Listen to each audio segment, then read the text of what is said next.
আসসালামু আলাইকুম। স্বপ্নবাজ ঢাবি যোদ্ধা। কোঠা আন্দোলনের পর ঢাবিতেও কিন্তু কোঠা ছিল, বৈষম্য যেটা সৃষ্টি করত। সেখানের অন্যতম কিছু অযৌক্তিক কোঠা, সেটা হচ্ছে পোষ্য কোঠা এবং হচ্ছে খেলোয়াড় কোঠা।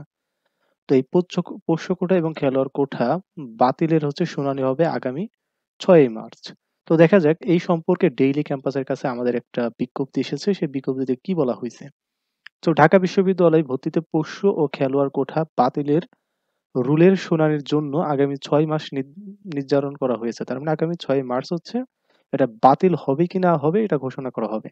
হাইকোর্টের বিচারপতি ফাহমিদা কাদের ও বিচারপতি মুবিনা আশরাফ সমন্বয়ে গঠিত হাইকোর্ট বেঞ্চ আজ বৃহস্পতিবার এ সময় নির্ধারণ করেন।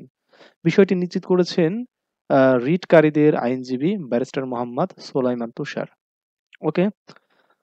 ঢাকা বিশ্ববিদ্যালয় পোষ্য কোঠা ও খেলোয়াড় কোঠা কেন বাতিল হবে না তা জানতে চেয়ে গত ১০ ডিসেম্বর রুল জারি করেন হাইকোর্ট। তার মানে হাইকোর্টই কিন্তু রুল জারি করছে যে কেন এটা বাতিল হবে না।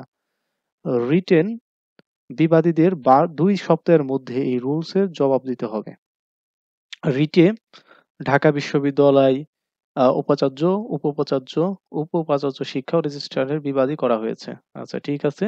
যে গত ৫ নভেম্বর ঢাকা বিশ্ববিদ্যালয় সহ সংশ্লিষ্টদের ইমেইল এ বিষয়ে আইন নোটিশ পাঠানো হয়। নোটিশ পাওয়ার পর যথাযথ ব্যবস্থা না নেওয়ার একটি মানবাধিকার প্রতিষ্ঠান, একজন অভিভাবক, একজন সাধারণ নাগরিক ও সুপ্রিম কোর্টের ৭ জন আইনজীবীর পক্ষে রিটটি দায়ের করা হয়।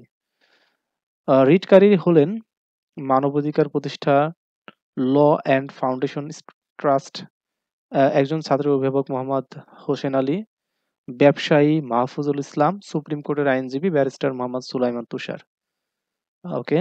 তো ব্যারিস্টার মেহেদী জামান, যাই হোক, একটা হাইকোর্টে একটা করছে যে ঢাকা বিশ্ববিদ্যালয়ের শিক্ষক কর্মকর্তা কর্মচারীদের সন্তান ও খেলোয়াড়দের কোঠায় ভর্তি পরীক্ষায় কেবলমাত্র 40% নম্বর পেলেই বিশ্ববিদ্যালয়ে ভর্তির সুযোগ পান। দেখো, 40 নম্বর, ১০০-র ভিতর 40 পাইলে তারা ভর্তির সুযোগ পাবে 40%।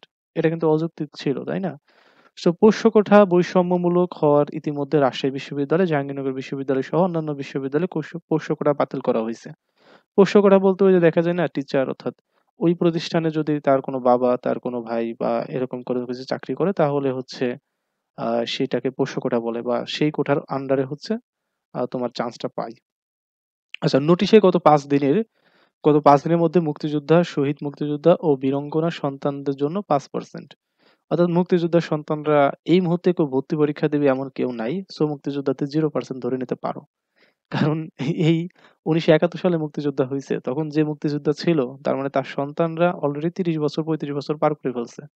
সো এখন হয়তোবা আ তাদের বয়স নেই। সো তাদের জন্য কোঠাটা একেবারে অযৌক্তিক হচ্ছে। সুতরাং এটা থাকাও যা, না থাকাও তাই।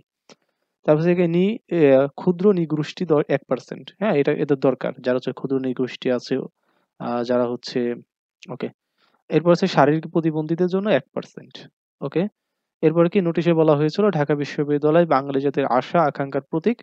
প্রতিষ্ঠার পর থেকে ঢাকা বিশ্ববিদ্যালয়ের ছাত্র, শিক্ষক ও কর্মকর্তারা সব গণতান্ত্রিক অধিকার রক্ষার আন্দোলনে অবদান রেখেছেন। অবশেষে ২০২৪ সালে জুলাই আগস্টের কোঠা সংস্কার আন্দোলন ও স্বৈরাচার শেখ হাসিনার পতনের সরকারের পতন আন্দোলনে ঢাকা বিশ্ববিদ্যালয়ের ছাত্র, শিক্ষক ও কর্মকর্তাদের ভূমিকা ছিল অবিস্মরণীয়। নোটিশে আরো বলা হয়েছে যে একটি পাবলিক বিশ্ববিদ্যালয়ে ভর্তি পরীক্ষার অবশ্যই মেধার ভিত্তিতে হতে হবে এবং অন্য কোনো মানদণ্ডে একটি পাবলিক বিশ্ববিদ্যালয়ে ভর্তি পরীক্ষায় সাধারণত বৈষম্যমূলক, স্বেচ্ছাচারী এবং অযৌক্তিক। কোনো বৈধ রাষ্ট্রীয় উদ্দেশ্যের সঙ্গে কোনো যৌক্তিক সম্পর্ক নেই। দেশের সর্বোচ্চ আদালত মুক্তিযোদ্ধা ও বীরাঙ্গনাদের সন্তানদের জন্য সরকারি, অ-বেসরকারি ও স্বায়ত্তশাসিত প্রতিষ্ঠানে চাকরিতে মাত্র ৫% কোঠা নির্ধারণ করা হয়েছে। ঢাকা বিশ্ববিদ্যালয়ে ভর্তি পরীক্ষার ক্ষেত্রেও এই রায় প্রয়োগ করা হবে। তার মানে বিভিন্ন চাকরিতে যেভাবে প্রয়োগ করা হয়েছে ঠিক তেমনি ঢাকা বিশ্ববিদ্যালয়ে ভর্তি পরীক্ষাতে প্রয়োগ করা হবে। নোটিশের পর মুক্তিযোদ্ধাদের নাতি-নাতনি কোঠা বাতিল করা হলেও কর্তৃপক্ষ পোষ্য ও খেলোয়াড় কোঠা বাতিল বহাল রেখেছেন উল্লেখ করে রিটকারীদের অভিযোগ। সংবিধানের ২৮ অনুচ্ছেদ অনুযায়ী নারী বা শিশুদের অনুকূলে বা নাগরিকের যেকোনো অনগ্রসর অংশের উন্নতির জন্য বিশেষ বিধান করা যেতে পারে। ঢাকা বিশ্ববিদ্যালয়ের শিক্ষক ও কর্মচারীদের ছেলেমেয়েরা ও খেলোয়াড়দের অনগ্রসর জনগোষ্ঠীর অন্তর্ভুক্ত নয়। ওকে। তারা অনগ্রসর কখনোই, খেলোয়াড়রা কি, কর্মচারীর ছেলেমেয়েরা কি অনগ্রসর? মানে খুব প্রত্যন্ত অঞ্চলের তা তো নয়, তাই না?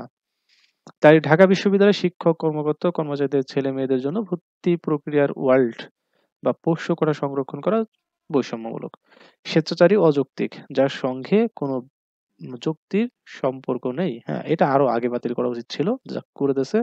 আলহামদুলিল্লাহ। আগামী ৬ তারিখে শোনা শো সু আগামী ৬ তারিখে হচ্ছে শুনানি হবে। আশা করি যে এই ৬ তারিখে আমরা এটাকে বাতিল হিসেবে দেখতে পারবো। ঠিক আছে? সো এখানে এটাই বলা ছিল। যে এ বিষয়ে সুপ্রিম কোর্টের আইনজীবী ব্যারিস্টার মোহাম্মদ সোলায়মান বলেন, বিষয়টি নজরে আনা হলে আজ আদালত শুনানির জন্য তারিখ নির্ধারণ করেন। আশা করা যায় এবং তোমরা গ্যারান্টি বা ভরসা নিতে পারো যে ঢাকা বিশ্ববিদ্যালয় থেকে পোষ্য কোটা এবং খেলোয়াড় কোটা দুটো বাতিল যাবে। কারণ এই ২ টা কোটার কোনো যৌক্তিকতাই নেই। সো বাতিল গেলে ইনশাআল্লাহ তোমরা হচ্ছে মেধার ভিত্তিতে আরো চান্স পাওয়ার সম্ভাবনা বেড়ে যাবে। তোমরা মেধার ভিত্তিতে সকলভাবে বৈষম্যহীনভাবে ঢাবি ভর্তি পরীক্ষা দিয়ে ঢাবিতে মেরিট লিস্ট প্রদান পেতে পারবে। ওকে, সো ভালো থেকো এবং আমাদের চ্যানেলের সাথে থাকো নিত্য নতুন আপডেট গুলো পাওয়ার জন্য। আল্লাহ হাফেজ।